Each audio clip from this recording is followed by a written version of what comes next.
Hello, my lovelies. Welcome to the Resilience Project. I am your host, Janet Rosales. Thank you for joining me on my journey to dismantle the stigma behind mental health. I hope to foster a safe space for others to join me in sharing their stories and create a community where we can lift each other up in the hardships that are included in life. Welcome back. On this episode, I will be sharing a story about adversity on how a 12-year-old girl raised me and how that impacted me well into adulthood. One of the main impactful things in my life is the fact that my mother had me when she was 12. And as I shared before, I never thought twice about it. I thought it was cool to have such a young mom and to be able to be such good friends with my mom. Now, don't get me wrong, I'm still great friends with my mom. My mom is my bestie. However, as I grew older, I started to realize how many challenges we faced. I think about myself at 12 and I was a 7th grader worrying about the fact that the world might end due to it being 2012. Like, can we just talk about that for a sec? Like, the world was going to end in 2012 and some of us were freaking out about it and the other half of us were just like, whatever. But anyways, I think about it and I was just like, me as a 12-year-old could never. Like, the fact that my mom took on so much responsibility and gave me all of my necessities, took care of me, loved me. Like, what more could I have asked for? Now, don't get me wrong. I was terrified of my mother. If she was mad, man, the room was silent. Okay, don't move because mama was going to get you in trouble. But, she loved me very deeply and she was ride or die. I remember once in high school, she got into an argument with our vice principal because she got me in trouble for a small tear in my jeans that was like not even half an inch. It could have been covered by my pocket, like my jeans pocket. And mom did not hesitate to take my back and defend me because she knew I was never the type of kid to get into trouble. One of my favorite things about my mom was that she was always there. When I was a kid, my mom would walk me to school and get breakfast with me at school because back then you could pay like $5 and you could have breakfast with your kid. And even when we didn't have money, my mom would scrounge up any change that she could find just to have breakfast with me. And we would also trade our breakfast items because I didn't like the biscuits and gravy, so she would eat the gravy and I would eat her eggs because she doesn't like eggs. And for those of you who went to school with me, it was like those little egg squares in like elementary school.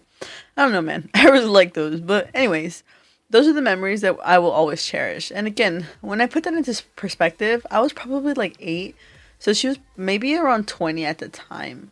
So it's crazy because at 20 years old, I was figuring out what the hell I was going to do after college and figuring out all of my graduation things during the pandemic. I don't know, life just has a weird way of working out even when we think that life isn't really worth living.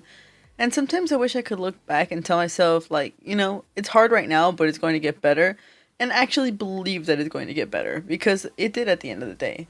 That's the crazy part about resilience. Sometimes you just have to trust the process and believe that everything is going to be okay. Control the things that you can control. I mean, that's what I did most of the time. I remember my mom always trying to encourage me to explore my relationship with my bio dad, and every time I did, it went wrong.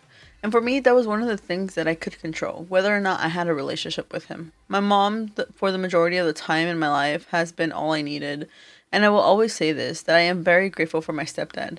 But my mom was my best friend, and when the world would turn its back on me, I know that I could look back to my mom and she'd be there with open arms.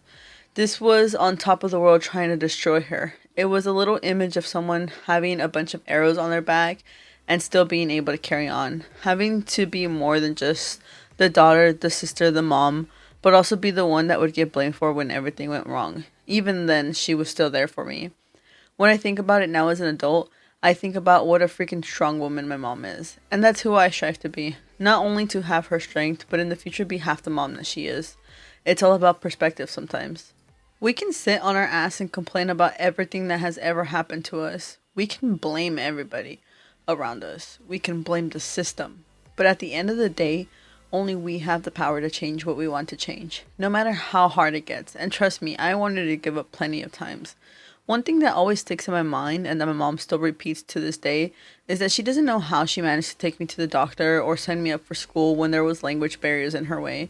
She had to learn how to read and write in a language that was completely foreign to her and somehow managed to do it so that her daughter could have a good future, all while being 12 years old. It's one of the reasons why I hold my education so dearly to me.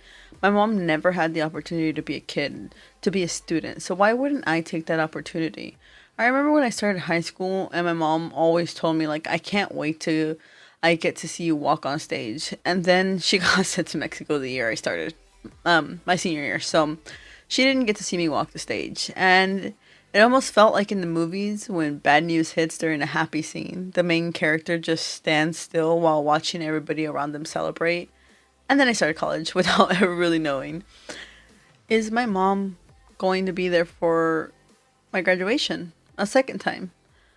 And until she surprised me that she had came back, which is crazy because I graduated during the pandemic, so she almost wasn't able to attend my college graduation. And thankfully my campus opened up for an in-person graduation. But, even then, like, I just didn't know. But hopefully in a couple of years she'll be able to see me walk the stage for my master's degree. And that's what I mean by your life is crazy. One moment you're saving the last bit of cereal, the next you're working towards your dream job while being in your master's program, being called by your mom to pay the Xfinity bill because she keeps forgetting the password, going from fearing your life to being appreciative of everything you've ever been through. And see, that's the thing about life. It changes when we least expect it to. So sometimes it's just about gathering the things that you can get through and handle that before you get to the harder things. Sometimes it's easier to do that, and that allows you to navigate it just a little bit easier. Because, I mean, I get it. Sometimes things are just too hard. Sometimes we don't have the energy to really do anything, but as I continue to mention, it's about controlling the things you can control. One thing that I want to mention is that being resilient doesn't always feel good. I mean, when I tell my story and you see where I am now, of course it looks good. It may look like I have it all figured out, but in reality, it's so hard being resilient. It's a constant struggle and a battle of figuring out how we can move past life. It's figuring out how can I make myself better for the people that I love. Another thing I keep mentioning is that we won't always have the answers on how do I know that in this moment, right now, I'm making the right choice. Because when we're in the middle of all of the difficult things that we experience, we really don't know. And that moment where you're trying to figure it out and the finish line where you finally made it, that right there is where resilience happens. That's the moment where, like I said, you're trusting the process. One of my favorite quotes that I go by says, worrying means you suffer twice. And it's so ironic to myself because I deal with anxiety every day. Anxiety about whether or not I'm being the best version of myself. Anxiety on whether or not I might die when I walk out of my apartment. Anxiety about being able to do things I don't want to do. And fear of running out of time for the things I do want to do. So when I think about worrying means you suffer twice, I have to learn how to deal with my anxiety. Think about all the times where I struggled, and sometimes I even sit here and think, how the hell did I do that? Because in the instances that I share with you, I'm still a child, I'm still a teenager, I'm still young. And even now that I turned 26, where we're becoming an adult in a sense, because I know we're adults, but let's be for real. I'm just like, what the hell is this? This is what I was desperate to become? Because let me tell you, no one willingly becomes an adult, but yet we're forced to figure it out. Worrying means you suffer twice. My interpretation is that you have to handle it while it's happening. You continue worrying, and nothing's going to change that. That worry, there's no effect without action. And sometimes it's more about the mental battle that you're going through than the physical aspect of it. I think that's the tiring part about it, that it's always going to be a constant battle. Because let's face it, yeah, we all have those moments where it would be so easy to quit. It would be so easy to just give it all up. And I don't mean it in the end your life type of way. I mean it in the I'm exhausted type of way. Alex and I, and for those of you who don't know who Alex is, he's my partner. But we always make jokes about like get rich quick schemes. Like, get yourself into a pyramid scheme in the hopes that you make enough money. And then we look at each other and we're like, nah. But those are the little moments that I live for. Even when life feels too hard, there's always something worth living for. And if you don't feel like you have something worth living for, let's try to find it. If you remember my last episode, I made a joke about having a goldfish. And sometimes it's thinking about that goldfish, whether that be your favorite movie coming out in a couple of months, a job you're working towards. You might be saving up for a car, but find something that will keep you going. Something that tells you that battle is worth fighting for. And like I said, I'm not going to sit here and pretend that it's easy. I'm not going to sit here and tell you that we have the answers on how we can figure it all out. Because even in the therapeutic journey, it's going to be difficult. I've said it before, it's going to get harder before it gets easier, especially if you do decide to go to therapy. But it's those things that you have to try to work around. And while my mom having me when she was 12 isn't ideal, that's who I look up to because she never gave up. She pushed through every single obstacle in her life, and not just with me, but the mental ones that she faced herself, and trying to raise me and trying to raise herself simultaneously. Sometimes I don't even have the words to tell her how grateful I am. And mom, if you're listening to this, just know that I appreciate you and I appreciate everything you have ever done for me. Because without you, I wouldn't exist in this world. And that in itself is one of the simplest ways that I can show you that it's possible even when we don't have answers, even when we don't have the money to solve our problems, because I can guarantee you that at least half of us could solve all of our problems with money. And for those of you who have lost a loved one, just know that they would want you to keep going, to reach the goals they couldn't reach. And if you're spiritual, just know they're looking over you. They're making sure that when you fall, you get right back up, because that's a big part about life. Learning how to get up and learning when to fall. Because in order to learn how to get up, you got to learn how to fall. And think about that child falling scenario that I gave you. It's about how we also raise ourselves, how we give ourselves the space to hurt, to heal, and to live. Are you going to tell yourself to stop crying, or are you going to cry it out while putting a band-aid on yourself? And again, best believe it's not easy either way. So if today feels like a struggle, remember, you are not alone in your challenges, and neither is anyone else walking this path with you. Resilience is built not in times of ease, but in the moments we pick ourselves back up and keep going, even when the way feels unclear. So be gentle with yourself. Let yourself cry. Let yourself heal. And let yourself live. Growth doesn't mean never hurting. It means loving enough to endure pain, trusting enough to heal, and being strong enough to keep moving, even when the world is heavy. Remember, life doesn't get easier or more forgiving. We get stronger and more resilient. Every time you choose to continue, even in the smallest way, you're proving that strength isn't given, it's created. And that is something worth celebrating every single day. Grief and hardship may come in waves. Healing isn't linear. And there will be days when the pain swells again. But with each time you get back up, you honor those who helped you and those you've lost by carrying forward their hopes and your own. There's often an unspoken weight that comes with carrying life's burdens alone. Many of us grow up in environments where independence is seen as the ultimate strength, where relying on ourselves is praised, and where vulnerability, especially asking for help, can feel like admitting failure or weakness. It's a mindset passed down through families and communities. Sometimes without even realizing it, we learn to believe that asking for help means we aren't capable, that we are inconveniencing others, or that we are somehow less worthy of support. But real strength lies not only in standing on your own 2 feet, but also in having the courage to reach out when the load is too heavy. It means accepting that human connection and support are not signs of weakness, but essential parts of healing, growth, and resilience. It means understanding that no one is truly meant to walk their path alone. This belief can be hard to challenge because shame surrounds the idea of asking for help from external judgments or from the harshest critic inside ourselves. That shame can be built from fear of public perception. What will people think if I can't handle my life? Or it might stem from internalized ideas about self-worth that make us cling stubbornly to pride or silence. Sometimes even our closest family members, knowingly or unknowingly, reinforce these fears by modeling that same self-sufficiency and reluctance to ask for support. Resilience is deeply personal, and it looks different for each person. It's often not a dramatic, sweeping change, but a series of small, intentional acts that build up over time.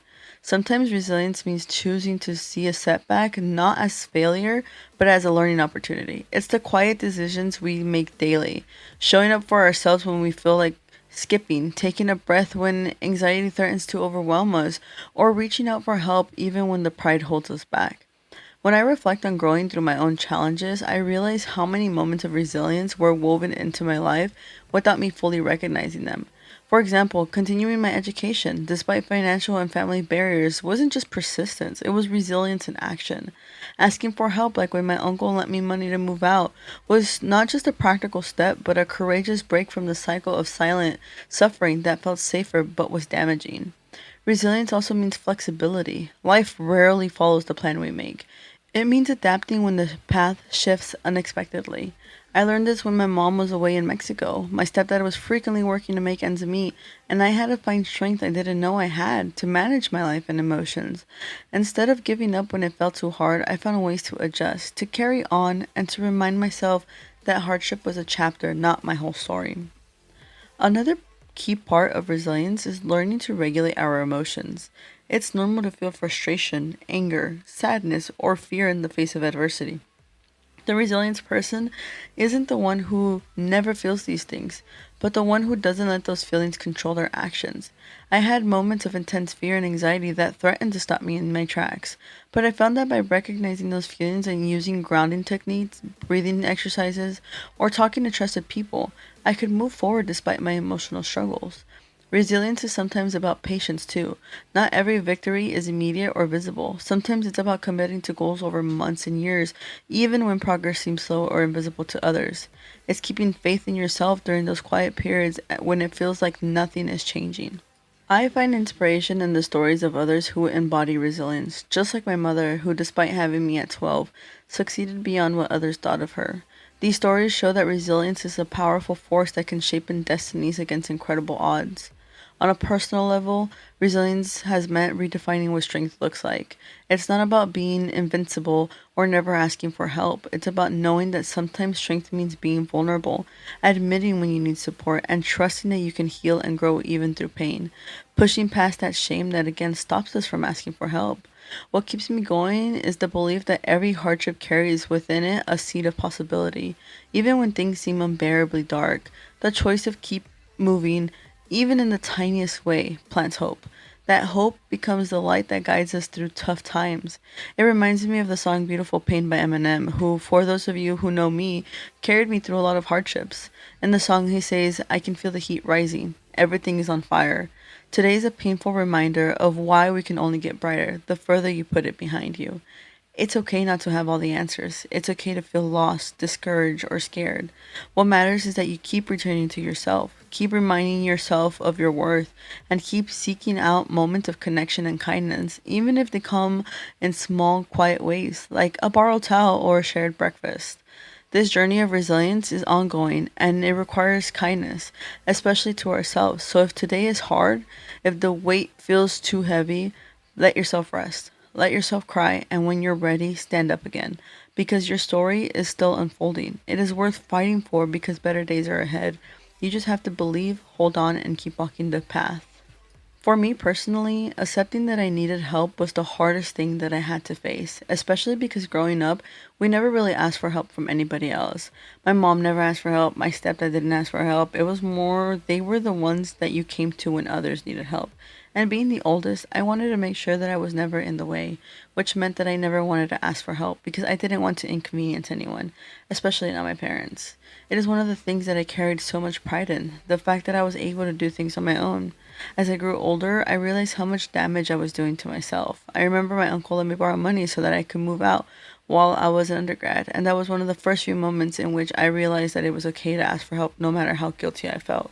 I noticed that asking for help is one of the greatest barriers that people face, whether that be from fear of public shame, shame that comes internally, shame that comes with admitting it, or maybe even shame that comes from family members, which is why I think it is so important to have conversations with others about asking for help so that it carries less shame. Even though it may feel vulnerable or even scary to reach out, asking for help does not diminish your strength, it reveals it.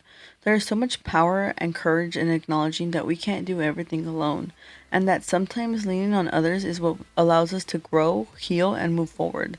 The shame we feel around asking for help often comes from deeply rooted fears: fear of being judged, fear of being seen as weak or incapable, or fear of burdening those we love with our struggles.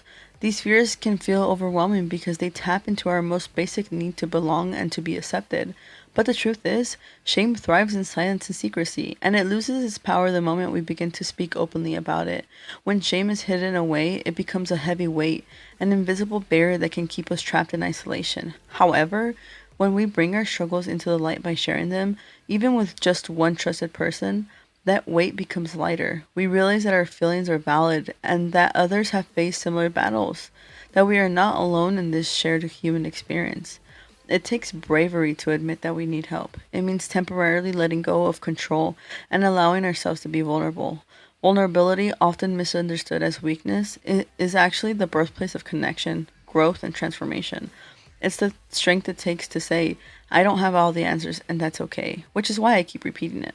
When we talk about these experiences with others, we create connection and understanding, a space where shame begins to break down and healing can take root.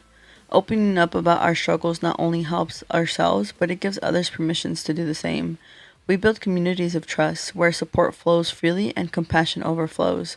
These connections remind us that none of us are meant to carry burdens alone. Because of this, I believe it's so important to normalize conversations about asking for help, to create environments where it carries less shame and more empathy. When help seeking is destigmatized, it becomes easier for people to reach out before reaching a crisis point. By sharing our stories and listening to one another, we are weaving a safety net of care and understanding that can catch us in our hardest moments. Ultimately, asking for help is an act of self respect and resilience. It's saying to yourself and to those around you, I deserve support, kindness, and healing. It is one of the bravest and most loving choices we can make on the journey towards wellness and peace. Another example I can think of is when I had moved out, my friend's parents had bought me a towel because I had forgotten mine at home, which is why I mentioned it earlier. At the time, I did not have the transportation to go back home. And my parents were not available because at that time my mom was stuck in Mexico and my stepdad was going back and forth a lot. I asked if they could buy me a towel and I would pay them back as soon as I could. They said, don't even worry about it. Although that may seem like a small gesture, to me at the time it was like if I had my parents there for just a second. I'm not sure if they even remember anymore, but that towel meant the world to me. It was like if for a split second I was reminded that I was still cared for by somebody. I remember I was always sad while my mom was gone, and having my siblings and my education was all that I could focus on.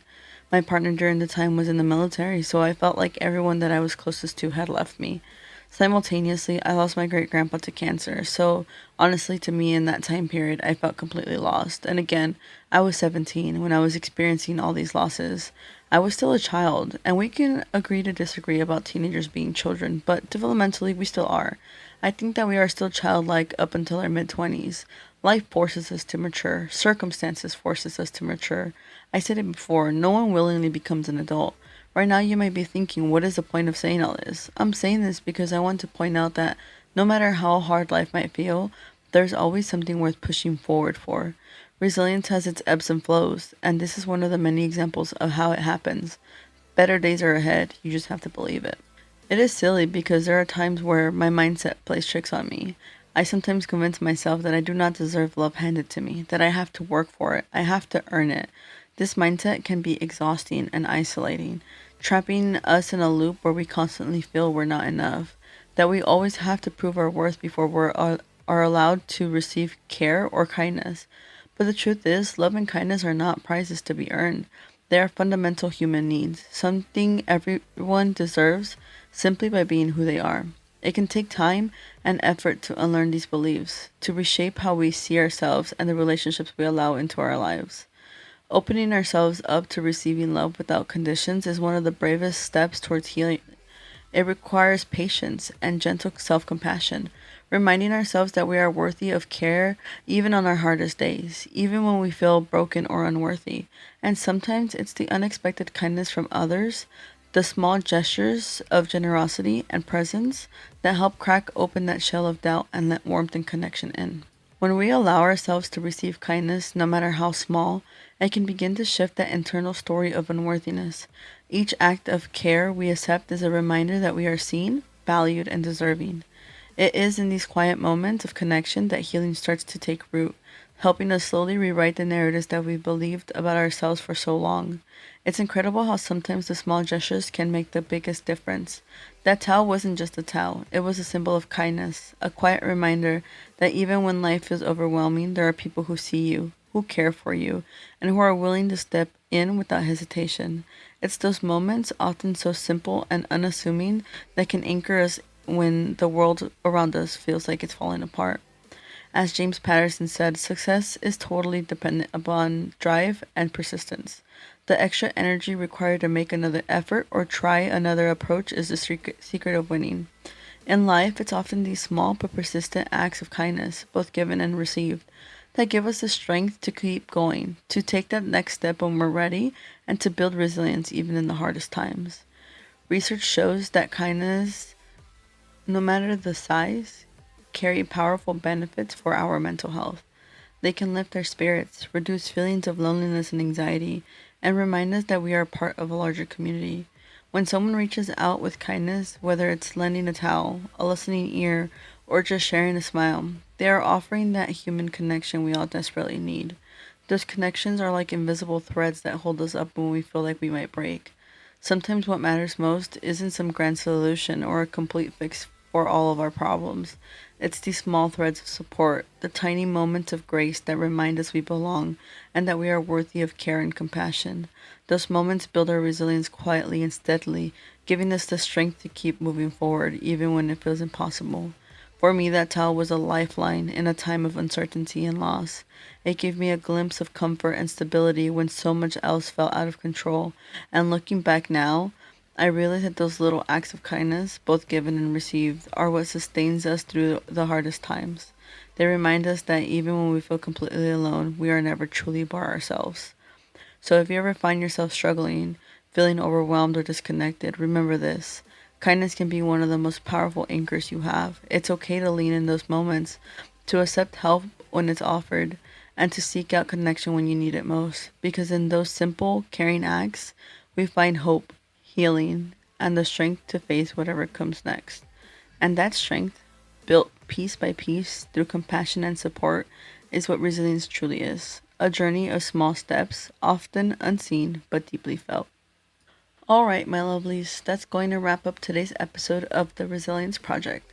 If you stuck around until the very end, thank you. Seriously, thank you. It means the world to me to know that there are people out there who take the time to listen, reflect, and maybe even connect with the part of their own story through mine. I always remind myself that we never know who might need to hear what we share. So if this episode spoke to you in any way, if it made you laugh, made you reflect, or even gave you a little bit of hope that tomorrow can be a better today, then my job here is done. Sometimes I think about how wild life really is. We don't get to choose the cards we're dealt, but here we are figuring out how to play the hand anyway, messy or not. And that's the thing about resilience. It often doesn't look clean. It doesn't always feel good, but it shows up in the smallest ways we sometimes overlook. So if you're listening right now and maybe you're going through it, just know you're not alone. We've all been there in some way, and we're all just trying to piece life together the best way we can. And I have to say, sharing these stories isn't just for you, it's healing for me too. It reminds me that even in all of the hard moments, there are lessons, there are things to laugh about, cry about, and sometimes just sit with. So I hope that you give yourself the same space to sit with your own story, to honor it, and to keep moving forward. If you got anything from today, I would love for you to share it with a friend, a family member, or even just write it down for yourself. Sometimes talking about it or even journaling it is where things start to shift. And if you're really feeling it, feel free to connect with me. I want the Resilience Project to be a space where we're able to build community, not just through my words, but through all of us supporting each other. Please don't forget to follow or subscribe so you don't miss future episodes. If you found this episode helpful or inspiring, please share it with a friend or post about it on your story. It'll help me so much. So until next time, remember that resilience doesn't mean having it all together. It just means you keep showing up, even when it's hard. Be kind to yourself today. Give yourself permission to rest, and maybe smile at the little things that keep you going. Whether that's your favorite song, your dog, your cat, maybe your goldfish, your morning coffee, or even just the fact that you made it through another week. As always, any resources and references will be linked in the description of my audio and videos, so please feel free to click on what you may need or share it with a loved one that may need it. Thank you, and see you next time, my lovelies.